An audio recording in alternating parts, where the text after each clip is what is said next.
Have you ever stood perfectly still while the entire world seemed to move in a rhythm you couldn't quite catch? You offered your best, your most considerate self. You built a foundation of reliability and respect, brick by careful brick, believing stability was the ultimate language of care. You listened, you remembered, you showed up. By every measure of conventional wisdom, you presented yourself as the solid ground, the safe harbor. And yet, you watched, with a quiet confusion that eventually curdled into a hollow ache, as attention and connection flowed not toward the steady ground, but toward the unpredictable storm. The storm that paid no mind to schedules, that offered no promises, that seemed to break every rule you'd been taught to cherish. This conversation isn't for the man seeking a new mask to wear, a faster script to memorize. This is for the man who feels a dissonance deep within, a sense that the rulebook he was given leads only to a quiet room of his own making. This is for the man ready to wake up to a different reality about connection, about presence, and about the subtle forces that truly draw people together. Because if you continue to walk the path of perpetual accommodation, of erasing your own edges to become more palatable, the world won't reject you. It will simply render you invisible, a pleasant backdrop to more compelling stories. We've all been handed a certain script. It speaks of kindness as constant agreement, of attention as unlimited availability, of valuing someone by placing their emotional weather at the center of your own forecast. It frames deep connection as a prize you earn through accumulated acts of service, a transaction where your goodness is the currency you hope will purchase a glance, a feeling, a forever. But what does that ledger actually show?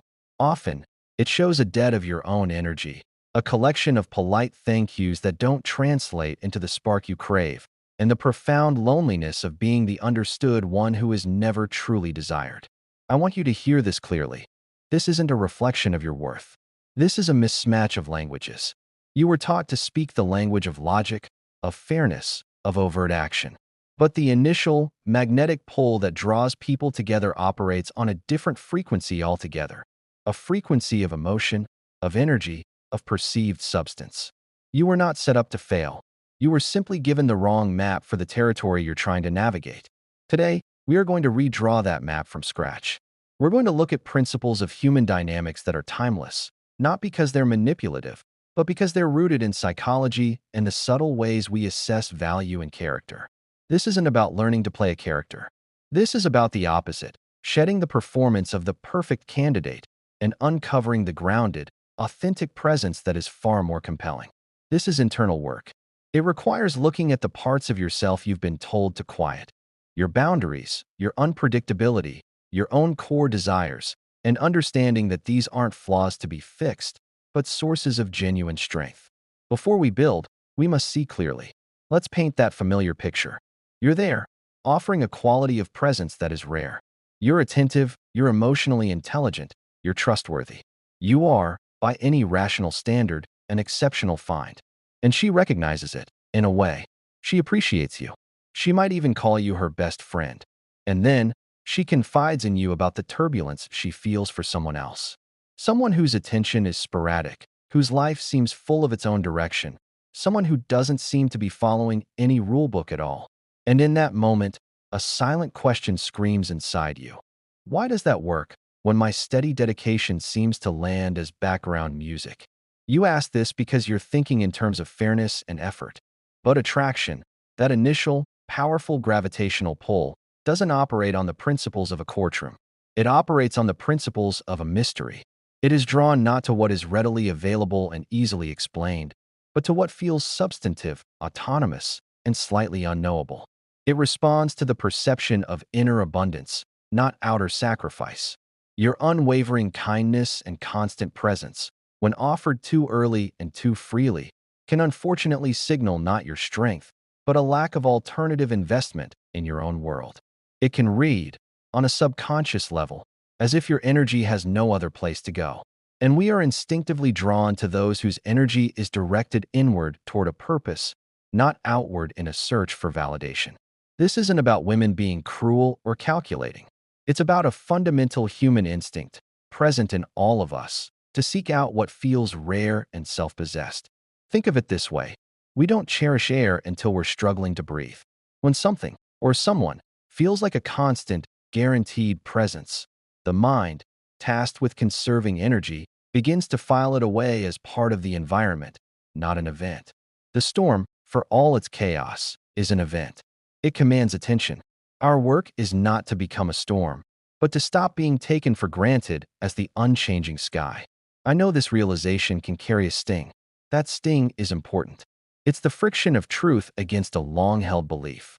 If we don't allow that discomfort now, we are doomed to recycle the same gentle, painful pattern indefinitely, offering more of ourselves in increasingly invisible ways, hoping that this time, the volume of our goodness will finally be heard. Let today be the line in the sand. Let this be the moment you decide to understand the deeper currents, so you can navigate them with intention, not hope. What we are awakening here isn't a trick or a tactic.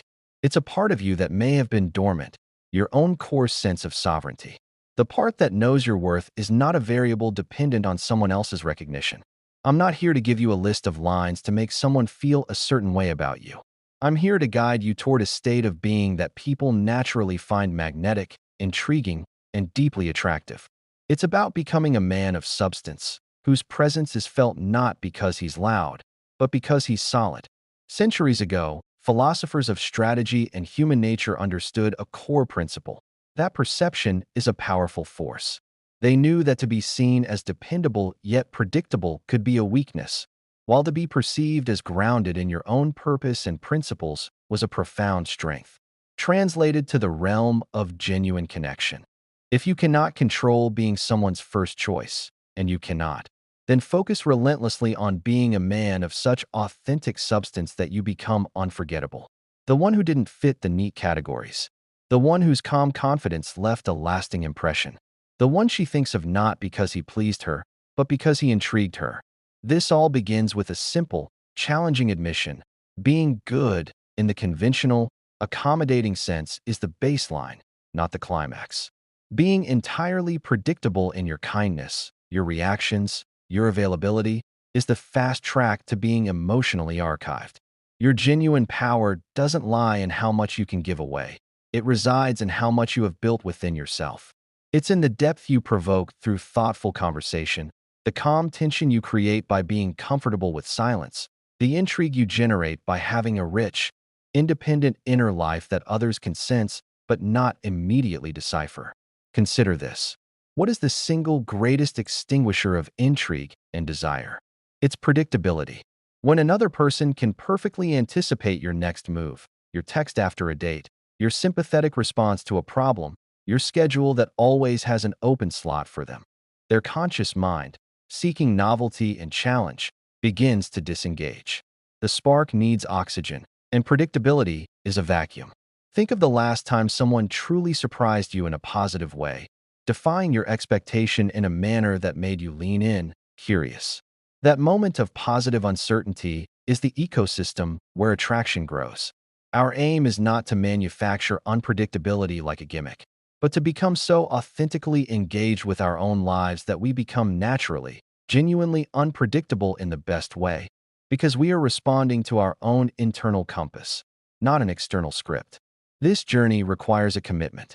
If you're here looking for a secret handshake or a magic phrase to bypass the work on yourself, you will be disappointed. This path is for the man who is ready to deconstruct the people-pleasing patterns, to examine where he learned to trade his authenticity for approval, and to rebuild his mode of interaction from a foundation of self-respect and wholeness. It starts from zero. It feels like demolition before it feels like construction. You will feel resistance. An old voice will whisper that you're being cold, that you'll miss your chance, that being nice is the only way. That discomfort is your signpost. It means you're leaving the old, familiar territory. So, our first step is one of acceptance. Accept that the game of who can be the most consistently accommodating is designed to have no winner, only a depleted participant. Understand that unwavering focus on another, before a mutual bond is firmly established, is often a subtle form of self-abandonment. Recognize that constant, low-effort availability doesn't create value, it negates it. And see clearly that genuine desire is never sparked by neediness. It is ignited by the perception of wholeness and choice. Now, let's move deeper. For years, the narrative has been clear. Prove your worth through service, win affection through persistence, earn love by being the most reliable option. It frames human connection as a meritocracy of kindness. But observe the world. How often does the most devoted, readily available man finish last in the initial race of attraction? And how often does a man who seems deeply invested in his own path, his own mission, his own peace, draw interest without apparent effort? This isn't a coincidence or an injustice. It's a pattern pointing to a deeper truth. We are drawn to those who seem complete in themselves. The initial magnetism is not a response to what you are willing to do for someone, but to who you are in your own right. This is the critical shift. You've been operating on the premise that you must demonstrate your value. You offer your time, your emotional labor, your compromise as proof. But value, especially in the realm of attraction and deep respect, is not demonstrated like a resume. It is perceived. It is felt in your calm demeanor, your unshakable frame, the way you hold your boundaries with quiet firmness, the sense that your time and energy are precious because you treat them that way. This isn't about becoming arrogant or closed off. It's about becoming substantial. It means giving from a place of genuine abundance, because your own cup is full, not from a place of lack, hoping your giving will fill you. The mistake was conflating vulnerability with neediness. Vulnerability is the courage to be seen, truths and all, without guarantee of reciprocity. It is powerful. Neediness is the outward search for someone to complete you, to validate you, to calm your inner uncertainty. It is draining. When you are always available, always agreeing, always prioritizing her emotional state over your own equilibrium, you are not being vulnerably authentic. You are broadcasting a lack of internal stability. You are showing that your peace is contingent on her mood, a burden no one truly wants to carry. Today, we dismantle that wiring. We stop the transaction of good behavior for affection. We recenter your mission, your health, your peace, your growth. These are the pillars of your life. Your attention and energy are valuable resources. You choose where to invest them, not based on fear of loss, but on alignment with your values.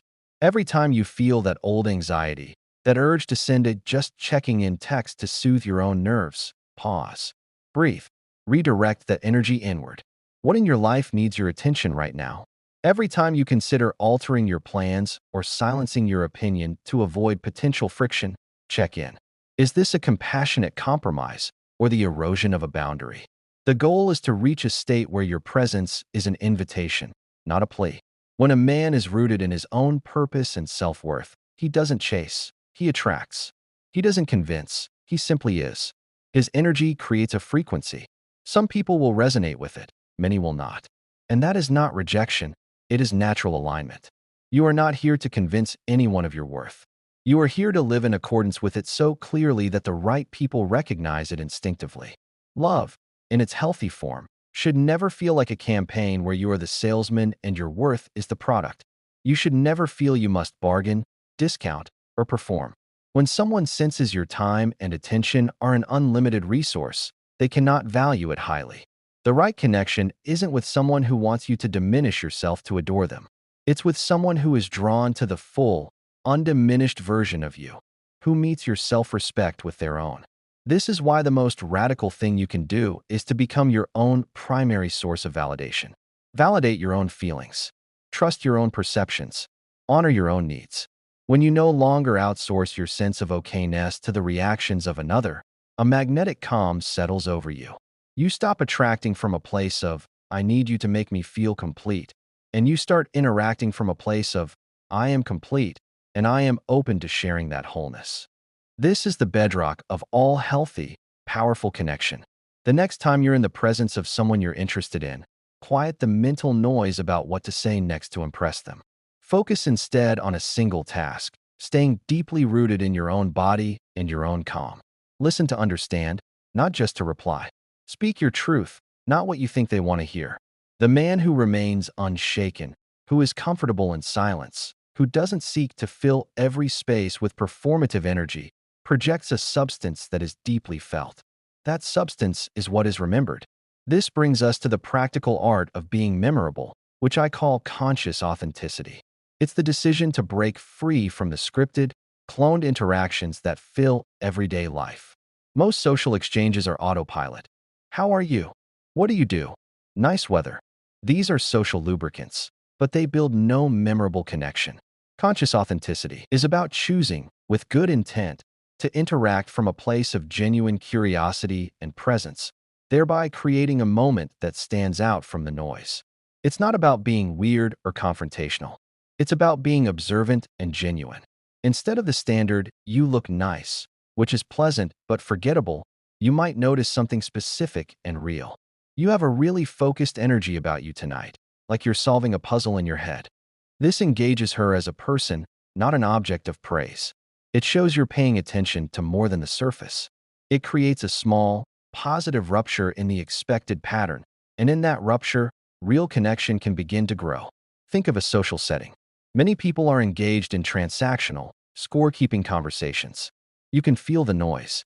Conscious authenticity is choosing to step out of that. It might be asking a deeper question when everyone else is discussing surface events. What's something you've changed your mind about recently? It might be holding a comfortable silence when others rush to fill it. It's the courage to be slightly more real, slightly more present, in a world that runs on autopilot. This makes you an anomaly, and anomalies are fascinating. To do this, you must first manage your own anxiety. Anxious energy seeks to please and conform, which leads directly back to predictable, scripted behavior.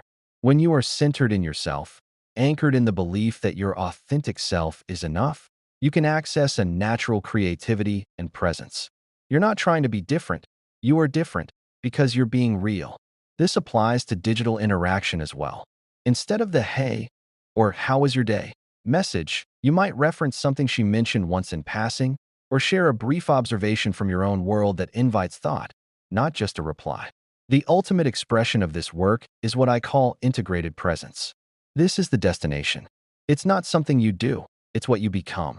It's the embodiment of a man who has done the internal work. His worth is internal, so he doesn't seek validation. His life is full, so he doesn't emit neediness. His boundaries are clear, so he feels safe to be open. This presence is quiet, calm, and immensely powerful. It's felt when he walks into a room, not because he demands attention, but because he carries a gravity of self-assurance. A man with integrated presence listens deeply. He speaks with intention, not volume. He is comfortable in his own skin, and that comfort puts others at ease. He is not swayed by every external shift because his foundation is internal. He is pursuing his own mission, and that purpose gives his life a direction that is inherently attractive. He is emotionally generous, but not emotionally dependent. This is the core of true magnetism. It's built through daily discipline. The discipline of managing your mind, caring for your body, pursuing your craft, and cultivating the ability to be at peace with yourself, alone. This journey is the most important one you will ever undertake. It's not about getting a date. It's about becoming the kind of man for whom a deep, reciprocal connection is a natural outcome. It's about trading the exhaustion of performance for the power of authenticity. It's demanding, it's ongoing, and it is utterly transformative. If this path resonates with you, if you're tired of the old cycles and ready to build something substantial within yourself, then you need to be part of a community that speaks this language. Subscribe to this channel. We are dedicated to this deep work, to moving beyond surface tricks and into the psychology, philosophy, and practical daily actions that build unshakable character and genuine magnetism. Hit that notification bell so you don't miss our deep dive explorations, because this is just the first layer. Share this with one other man you know who is a great guy but feels stuck in the same patterns. Sometimes, growth begins with a single conversation. Like this video if these ideas connected with you. It helps this message reach more men who are ready for a different approach. Most importantly, comment below. Let me know, what was the one insight that landed most powerfully for you today? What's the first pattern you're going to start examining? Your thoughts and questions help shape this community and this conversation. This isn't the end. It's the very beginning of building a different kind of life. The work starts now.